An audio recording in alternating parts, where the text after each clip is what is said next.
It looks like you're having trouble. Care for some advice? Is this gonna be about getting my homework done on Friday night? What's that now?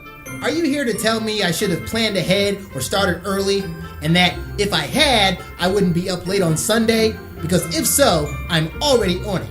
I planned ahead this year. Wow, I'm impressed. You've turned over a new leaf. Yep, I withheld a bunch of money so I can get way more money from the government this year. That's why I'm working so hard. Nope, my mistake. Still the same leaf. Ha! I'm afraid not, my friend. I'm getting more free money from the government this go-round. I won! Yay! Believe it or not, the government isn't that easy to trick. Okay, well, they won't fall for that trick anyway. All that money you're getting back is just that. Your money that you're getting back. You've been giving it to the government out of every paycheck, and now they're giving it back to you. Okay, well, it's coming back. I really did win. What's the big deal? Well, instead of letting the government hold on to your money all this time, you could have been turning it into more money. Your credit union has ways for you to earn money as you save it. Really? Like what? Well, for starters, savings accounts. But there's also money market accounts, savings certificates, Christmas clubs, 401ks, IRAs, and more. With one of those options, you could have been earning more money all this time. Most of those would also let you use the money if you needed it for an emergency. I get it. Well, I'm still in better shape than I could have been. How's that? Well, last year, my boss tried to give me a raise, but I turned her down. It would have put me in a higher tax bracket. I made more money this way. No, actually you didn't. That's not how this works. That's not how any of this works. But let's make a chart. Now these numbers are rounded, but good enough for this example. Now you can't take home less money by making more money except in really rare and really weird cases.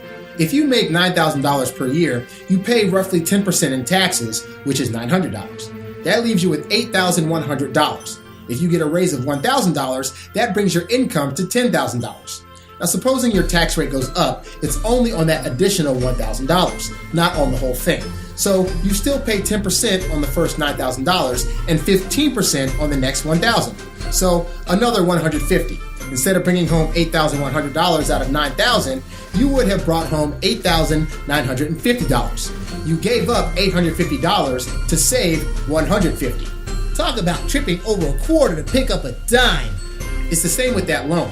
If you'd have gotten a 5% return on the $1,150 you're paying in taxes, that's $57.50.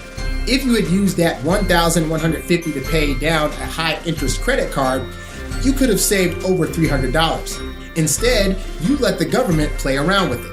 The same thing happens at each tax bracket. It's called a marginal tax rate.